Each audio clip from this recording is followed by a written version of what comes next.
Bom, gente, então vamos começar aí a nossa aula 5 e o tema da aula vai ser composição e inversão de funções. Então, até agora a gente já viu aí 4 aulas, né? A primeira aula sobre teoria dos conjuntos, a segunda aula sobre produto cartesiano, a terceira aula sobre relações binárias e a quarta aula sobre funções. Então, a nossa quinta aula vai ser sobre composição e inversão de funções e a gente começa aí com a parte de função composta. O que é a tal da função composta? Para começo de conversa, a gente tem que lembrar daquela nossa notaçãozinha. F de x. Quando eu escrevo f de x, vocês têm que lembrar que esse x aqui dentro ele está relacionado com o valor do domínio. Então é o valor do x que a gente está trabalhando. E esse número todo aí, o f de x, ele está relacionado com o valor da imagem.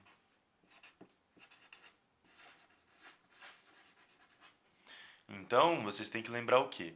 Que quando a gente fala em função, a gente está falando de elementos do domínio, onde cada qual tem a sua imagem, né? E tudo isso está escrito nessa notação.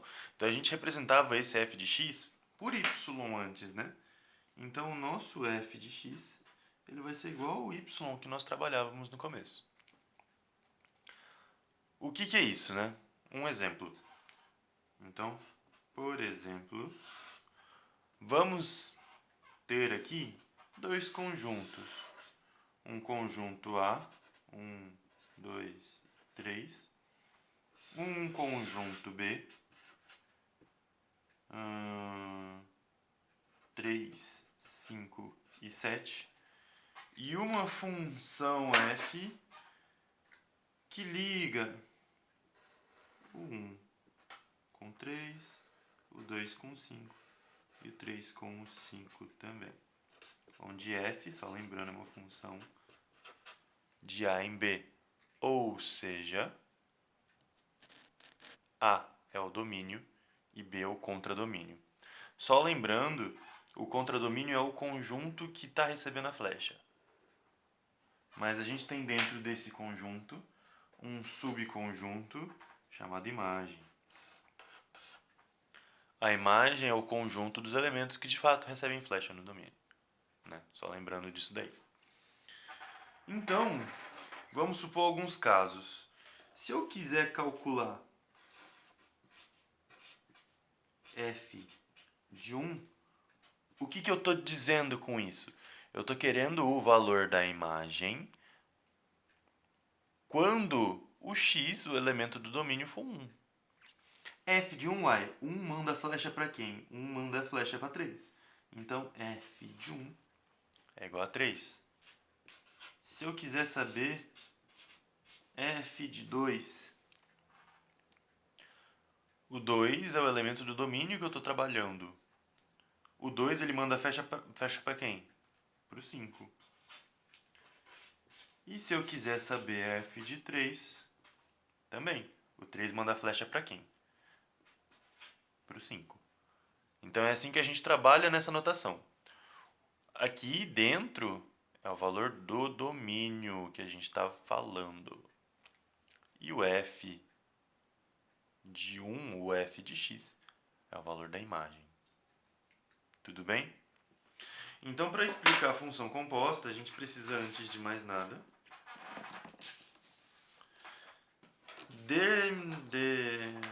definir algumas coisas. A primeira dessas coisas que a gente tem que definir é: sejam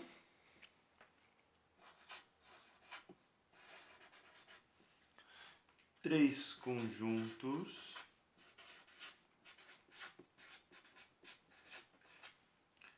A, B e C e sejam também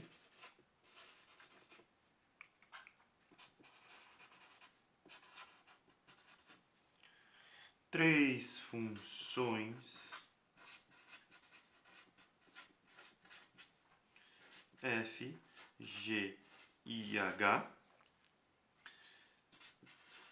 tais que eu vou representar uma função de cada cor. Então, vou pegar aqui o rosa, vou pegar o azul e vou pegar o verde. A minha função f, essa função rosa, é uma função de A em B. Ou seja, A é o domínio e B é o contradomínio. A minha função G, que eu vou representar ela em azul, vai ser uma função de B em C. Ou seja, B é o domínio de G e C é o contradomínio. E a função que eu vou representar em verde, a função H, é uma função de A em C. Ou seja, A é o domínio e C é o contradomínio. Então, definidas essas condições, vamos representar isso no diagrama de flechas. Então, vamos lá. Eu tenho um conjunto A.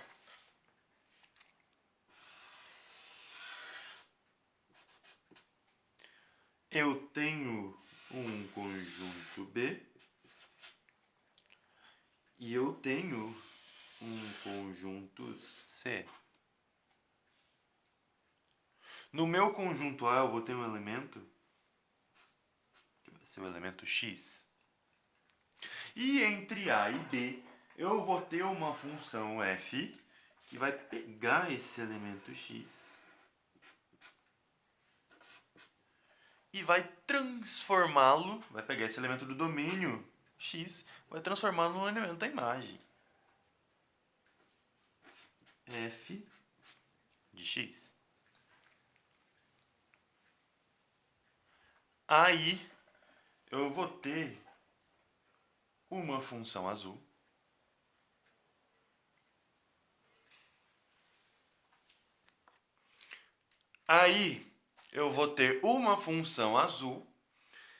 que vai relacionar o conjunto B, que vai ser o domínio dela, com o conjunto C. Essa função é a função G.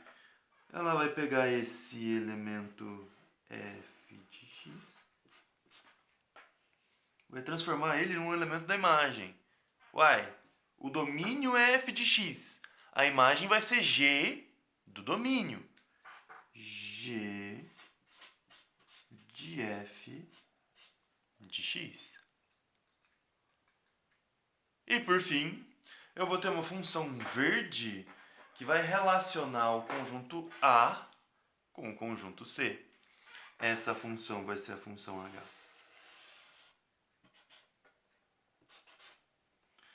Mas percebam que ela vai pegar o x e vai transformar em um h de x.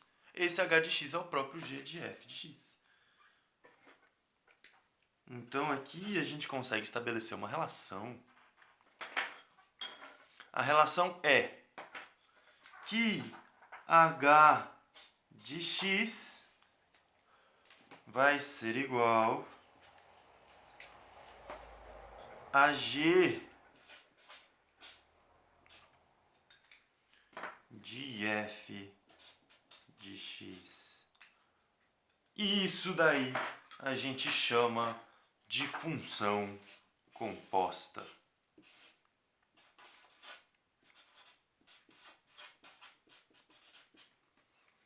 Essa é a minha função composta. Só para dizer, quando a gente escreve g de f de x, a gente pode escrever também g bola f de x. É a mesma representação. Então, depois dessa breve teoria, vamos aos exercícios. O primeiro exemplo é da Universidade Estadual de Londrina, UEL. E ele diz isso. seja h de x igual a f bola g de x vezes g bola f de x, onde f de x é igual a x mais meio vezes x menos meio, e g de x é igual a 1 sobre x quadrado mais 0,25. E ele pergunta pra gente qual que é o valor de meio. Então, num primeiro momento, o que a gente faz? Copiamos os dados, né?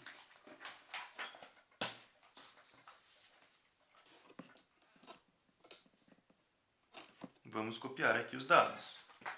Ele diz pra gente que a função f é igual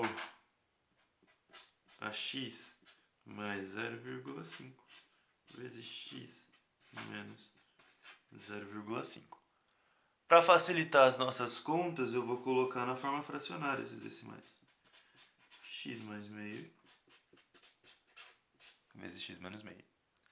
Aqui nós temos uma identidade, um produto notável. Então a gente consegue resumir a função f de x igual produto da soma pela diferença, quadrado do primeiro menos o quadrado do segundo. Essa vai ser minha função f de x. A minha função g de x, ela é 1 sobre x quadrado mais 0,25. Da mesma forma que eu fiz aqui em cima, eu vou fazer aqui embaixo. Vou colocar na forma fracionária também. Vai ser 1 sobre x quadrado mais 1/4.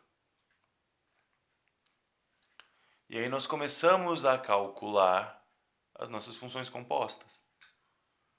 F bola g de x, a gente pode representar como sendo f de g de x. Ou seja, na função f, eu vou colocar a função g. Logo, vai ser f de g de x. Vai ser g de x ao quadrado menos 1/4. Isso daqui vai ser igual a 1 sobre x quadrado mais 1/4 ao quadrado menos 1/4. Show de bola? Então, para calcular a função composta f de g de x, ou f bola g de x, eu enfio a minha função g de x na minha função f de x.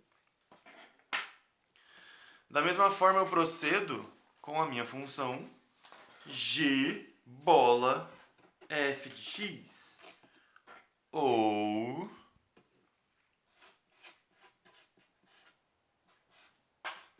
g de f de x.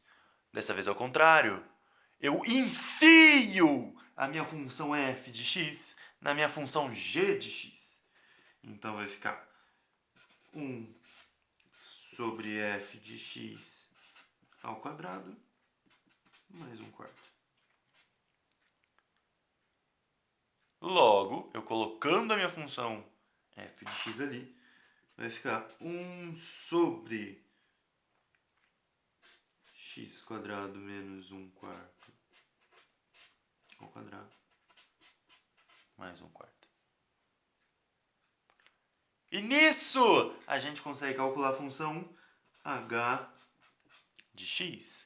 A minha função h de x ela foi definida como g bola f de x vezes f bola g de x. Sendo assim, ela é definida como 1 sobre x quadrado menos 1/4 ao quadrado mais 1/4 vezes a minha função f bola g, 1 sobre x quadrado mais 1/4 ao quadrado menos 1/4. Ah, precisa simplificar? Nesse caso, como ele nos pede um valor numérico, não. Eu não vejo necessidade. Eu acho até mais fácil fazer assim. Mas se ele pedisse pra gente uma expressão, a expressão mais simples possível, é sempre necessário. Então, ele pede pra gente o valor de h de meio. Logo, na função h, eu vou colocar meio. O x é igual a meio. Então, eu vou ter 1 sobre meio ao quadrado menos 1/4. Tudo isso daqui ao quadrado. Mais 1/4. Vezes 1 sobre meio ao quadrado mais 1/4. Tudo isso daqui ao quadrado.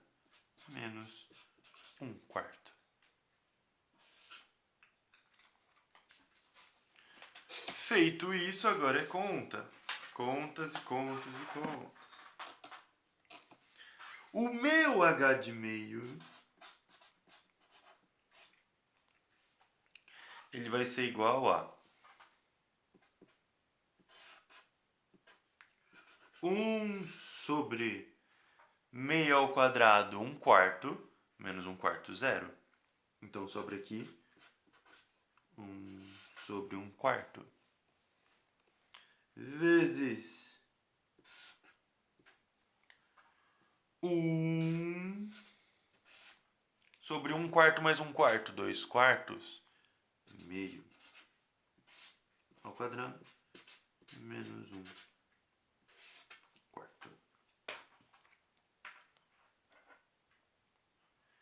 Isso daqui vai ser igual a... Aí vocês lembram, né? Divisão de frações, conservo a primeira e multiplico pela fração de baixo. Conservo o numerador e multiplico pelo denominador invertido. Vezes meio, 1 dividido por meio. Conservo o numerador e multiplico pelo denominador invertido. 2, 2 ao quadrado. 4 menos 1/4. 1 vezes 4, 4. Passo 4 distribuindo. Eu tenho 16 menos 1. Logo, nós chegamos que h de meio é igual a 15. Olhando nas alternativas que o exercício nos dá, 15 é a alternativa A. A de amor, A de Aline. Show de bola? Esse exercício, então, morreu. Tá morto. Então, façamos o segundo exemplo. Considere as funções f e g, cujos gráficos estão representados na figura. O valor de f de g de 1 menos g de f de 1 é igual a... Ele dá as alternativas. A figura que ele nos diz é essa figura aqui. Eu vou dar um zoom nela para que todos consigamos ver. O que ela nos diz? Que nós temos uma função f, que está aqui em linha contínua, e uma função g, que está em linha pontilhada. E aí? Beleza. Ele nos pede f de g de 1 menos g de f de 1. Ora, o que quer dizer isso? Ele quer o valor da função f quando o domínio é g de 1. Mas o que é g de 1? É a imagem de g quando x é 1. Ou seja, o y de g quando x é 1. Da mesma forma, g de f de 1 é o valor de g, quando o domínio é f de 1. E f de 1 é o quê? O y da função f quando x é 1. Então, comecemos calculando g de 1. Ora, olhando aqui no gráfico, a função g ela é pontilhadinha. G de 1, ele está aqui. Eu venho na função f, né, eixo x e eixo y. Eu venho aqui na função g até x igual a 1. Para x igual a 1, g é igual a 0. Logo, g de 1 é 0. Da mesma forma, f de 1. Eu venho aqui no gráfico e acompanho a minha função f. A minha função f, ela é essa linha contínua. F de 1 para x igual a 1. F é menos 1.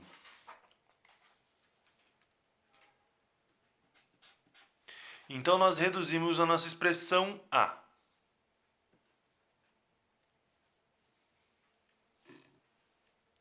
f de g de 1 igual a f. Quem é g de 1? 0. Menos g. Quem é f de 1? Menos 1. Aí nós voltamos ao gráfico. Agora, nós precisamos determinar f de 0 e g de menos 1. F de 0, nós olhamos o gráfico da função f e vemos que quando x é igual a 0, y é 1. Então, para x igual a 0, y é 1. Logo, f de 0 é 1. E g de menos 1? G de menos 1, nós vamos à função g e acompanhamos. Quando x em g é menos 1, g é 0.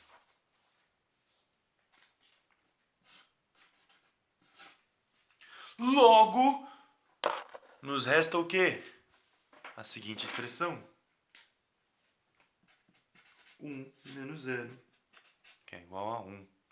Olhando aqui os nossos resultados, nossas alternativas, nós temos que a resposta é D de delícia, D de domínio. Façamos agora o nosso terceiro e último exemplo. Sejam f de x igual a 2x menos 9 e g de x igual a x² mais 5x mais 3. A soma dos valores absolutos das raízes da equação f de g de x igual a g de x é igual a... Ótimo! Nesse exemplo, nós precisamos saber que valores absolutos ele quer chamar de módulo. É outro nome para o módulo, outra forma de você dizer o módulo das raízes. Então vamos nós. Ele nos deu uma função f de x igual a 2x menos 9. Nos deu também uma função g de x igual a x² mais 5x mais 3. E ele nos pede as raízes da seguinte equação. F de g de x igual a g de x. F de g de x é a função f cujo domínio é g de x. Logo, eu vou ter aqui 2 vezes g de x menos 9 igual a g de x. X quadrado mais 5x mais 3. G de x é quem? Ora, x quadrado mais 5x mais 3 menos 9 igual a x quadrado mais 5x mais 3. Aqui eu tenho 2x quadrado mais 10x mais 6 menos 9 menos 3 é igual a x quadrado mais 5x mais 3. Jogando tudo para cá, x quadrado mais 5x menos 6 é igual a 0. Caímos aqui numa equação do segundo grau. Por soma e produto, nós já sabemos que a soma das raízes é 5. Menos 5, né? A soma das raízes é menos b sobre a. A soma delas é menos 5, o módulo da soma, 5. Então, nós já sabemos que a resposta é 5.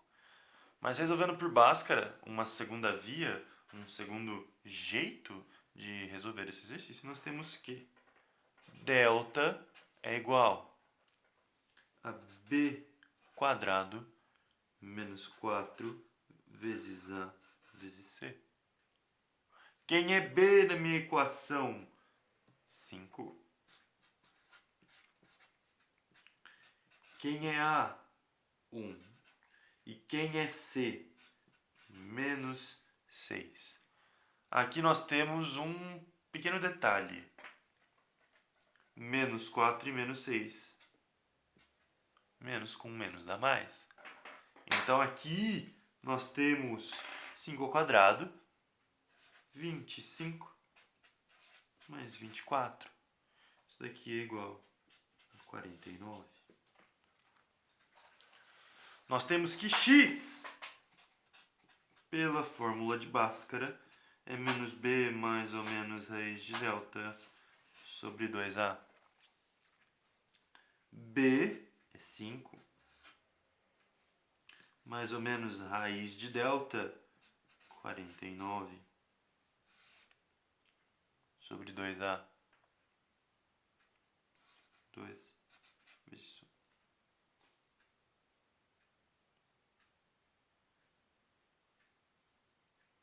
Aqui, resolvendo, nós temos menos 5 mais ou menos 7 sobre 2. O meu x', minha primeira raiz, menos 5 mais 7 sobre 2. 7 menos 5, 2 sobre 2, 1. E o meu x, duas linhas, menos 5 menos 7 sobre 2. Menos 12 sobre 2, menos 6. Aqui nós chegamos então nas duas raízes. Ele nos pede o módulo da soma, os valores absolutos. Então, módulo de x' mais módulo de x duas linhas é igual a módulo de 1 mais módulo de menos 6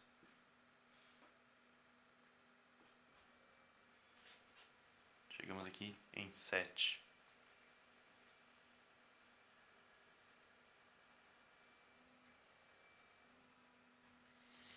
Logo,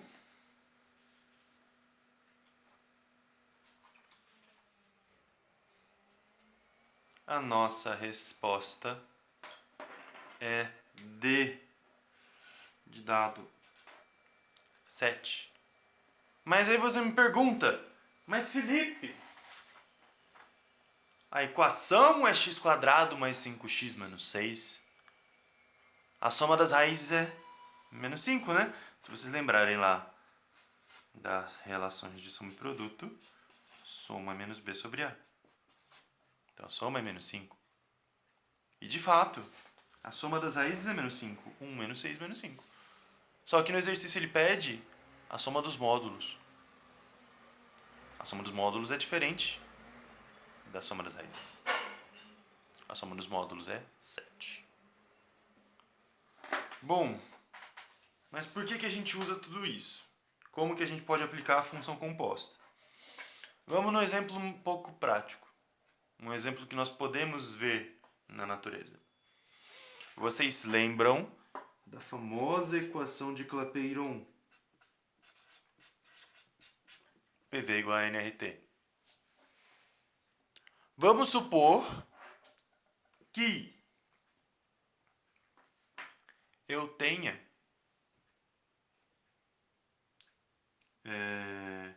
um pistão, um conjunto cilindro-pistão.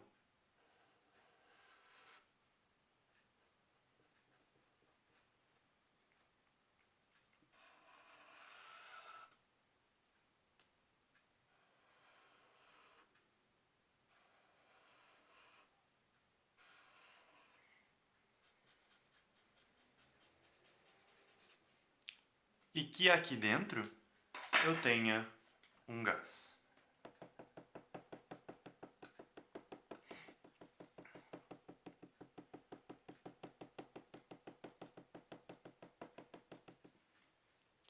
Ora, esse cilindro pistão, ali dentro, ele tem uma pressão.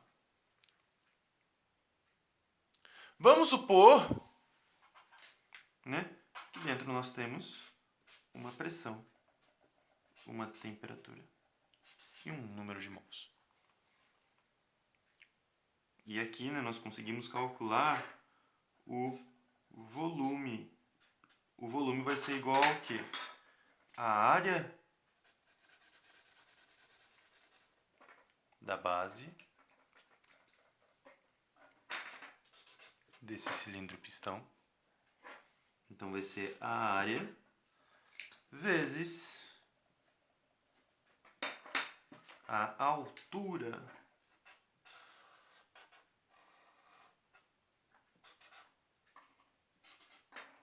que esse êmbolo está na base.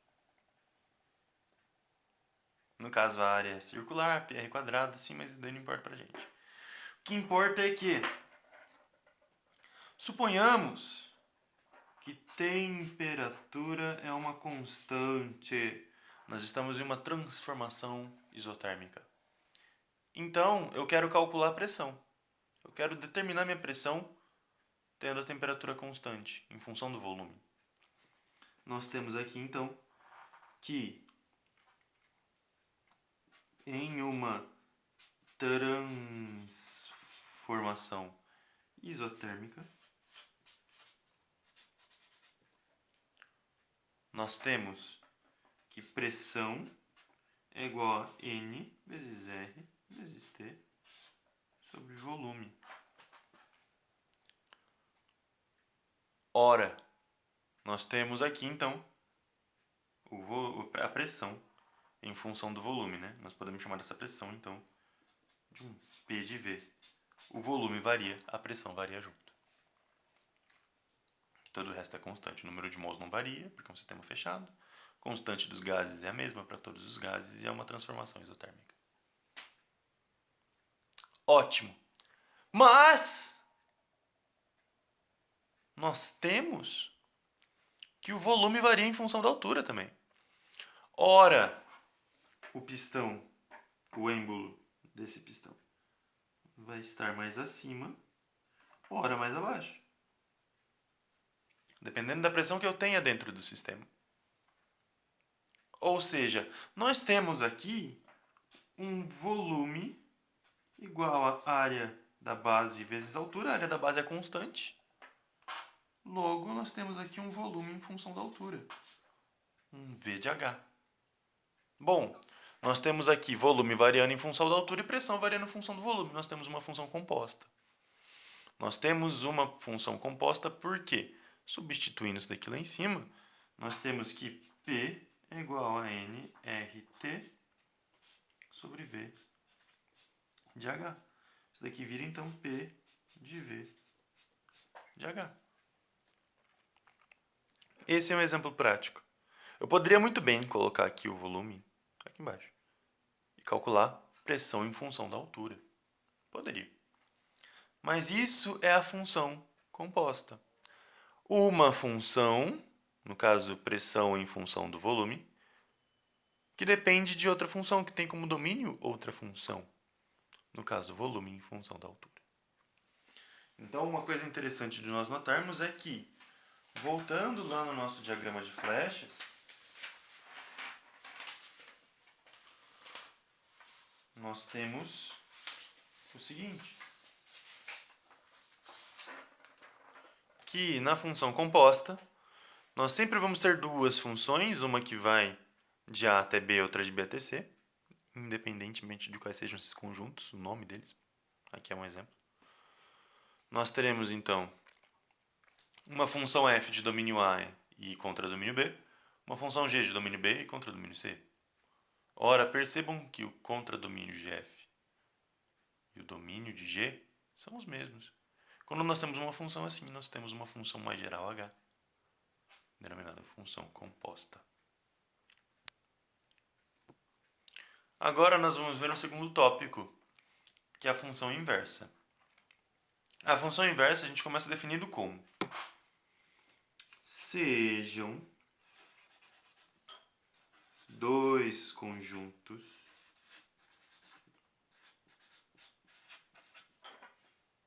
A e B e seja uma função f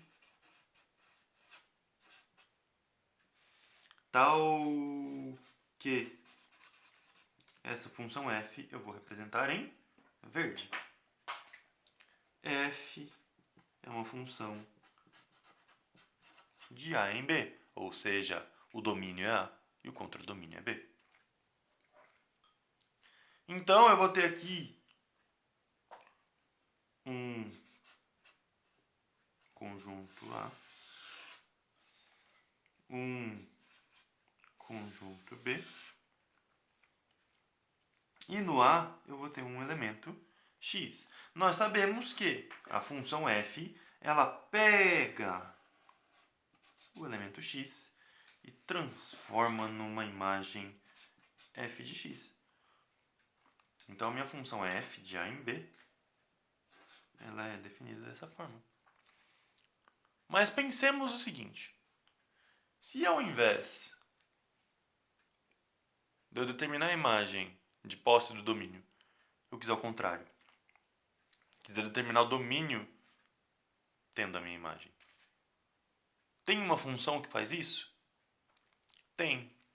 Essa é a famosa função inversa que a gente representa por f menos 1. A minha função inversa, f menos 1, ela é uma função definida de b em a. É o contrário. Uma função de b em a. Isso daqui é a minha função que a gente chama de função inversa.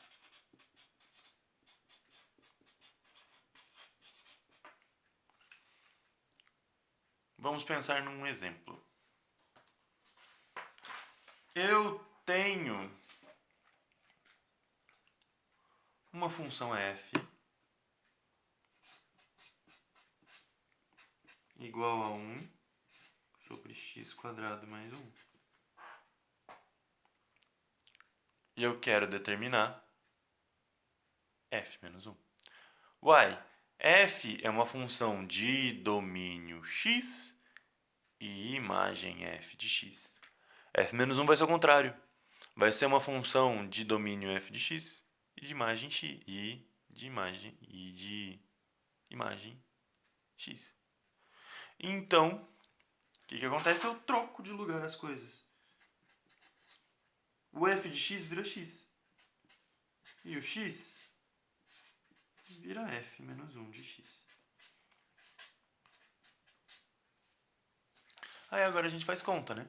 Passa esse daqui pra cá multiplicando, passa aquele lá pra lá dividindo, troca esses dois de lugar, né? Vai ficar f menos 1 de x ao quadrado mais 1 igual a 1 sobre x. Logo, f menos 1 de x ao quadrado é igual a 1 sobre x menos 1. Tirando a raiz, f menos 1 de x é igual a raiz de 1 sobre x menos 1.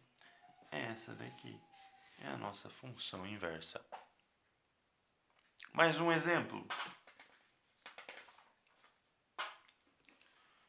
Eu tenho uma função f de x igual a 1 sobre x menos 1. Para determinar a inversa, eu troco de lugar o x, o f de x. X vai ser igual a 1 sobre f menos 1 de x menos 1. Inverto. Troco de lugar. F menos 1 de x menos 1 é igual a 1 sobre x. F menos 1 de x igual a 1 sobre x mais 1. Onde que nós usamos isso? Onde que nós temos funções inversas? Na trigonometria. Então, por exemplo, eu tenho a função f de x igual a seno de x, né? Nós temos ali o ciclo trigonométrico, né?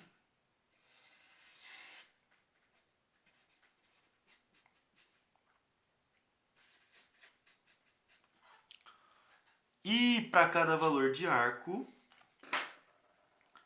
nós temos um valor de seno. É isso daqui que está aqui, ó. Para cada arco x, eu vou ter um valor de seno f de x. Nós temos uma função chamada de arcosseno.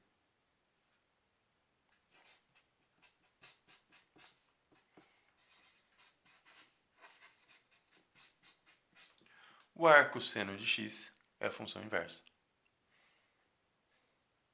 Por quê? Ora, aqui eu pego o arco x e transformo um valor de seno de x. Aqui eu vou pegar o valor de seno de x, e vou transformar num arco. Então aqui eu tenho um arco, transformo em seno, aqui eu tenho um seno e transformo em arco. E tem várias outras funções inversas na trigonometria, né? Tem o arco cosseno de x, que pega o cosseno e transforma no arco. Tem o arco tangente de x, que pega a tangente e transforma no arco. O arco secante. O arco cossecante.